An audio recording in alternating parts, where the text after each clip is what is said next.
आज सातारा जिल्ह्याला yellow alert दिला असला तरी साताऱ्यात पावसाची संततधार सध्या सुरूच आहे। मी सध्या आहे साताऱ्यातील संगमावली परिसरामध्ये। या ठिकाणी कृष्णा आणि वेण्णा नदीचा संगम होतो। दरम्यान आपण पाहू शकतो या ठिकाणी या संगमावरतीच छत्रपती थोरले शाहू महाराजांची समाधी आहे। या समाधीला देखील सध्या या नद्यांनी वेढा घातल्याचं पाहायला मिळतंय। दरम्यान सातारा जिल्ह्याचा आढावा सांगायचा झाला तर सध्या कोयना धरण पाणलोट क्षेत्रामध्ये देखील मोठ्या पावसाचा या ठिकाणी जोर सुरू असल्यामुळे सध्या 30,000हून अधिक क्युसेक पाण्याचा विसर्ग सध्या कोयना नदीपात्रामध्ये करण्यात आला आहे। तर धोम-बलकवडी या धरणातून कृष्णा नदीपात्रामध्ये 6,000हून अधिक पाण्याचा क्युसेक विसर्ग जो आहे तो सध्या कृष्णा नदीपात्रामध्ये सध्या करण्यात आला आहे। दरम्यान कनेर धरणाची परिस्थिती पाहिली झाली तर 2,000हून अधिक क्युसेक पाण्याचा विसर्ग सध्या वेण्णा नदीमध्ये झाल्यामुळे या ठिकाणी या संगमावली परिसरामध्ये या कृष्णा आणि वेण्णा नदीचा संगम होतो। दरम्यान या ठिकाणी हे नदीपात्र जे आहे ते मोठ्या प्रमाणात ओसंडून वाहताना आपल्याला पाहायला मिळते।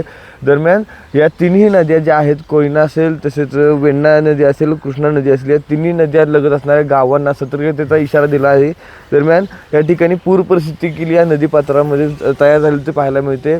या नद्यांच्या बाजूला असणाऱ्या या ठिकाणी जे गावं आहेत त्या गावांना जोडणारे जे पूल आहेत ते पूल देखील पाण्याखाली गेले असल्यामुळे या ठिकाणी प्रशासनाने सतर्कतेचा इशारा देखील दिला आहे।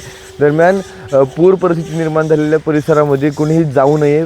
पूल जे पाण्याखाली गेले त्या पुलाच्या परिसरामध्ये जाऊ नये। कोणत्याही प्रकारे धोकादायक प्रवास पावसात करू नये असे एकूणच जे आवाहन आहे ते सध्या प्रशासनाच्या माध्यमातून करण्यात आलं आपल्याला पाहायला मिळतं आहे। Omkar Sonawane, news uncut, Sangamavali, Satara.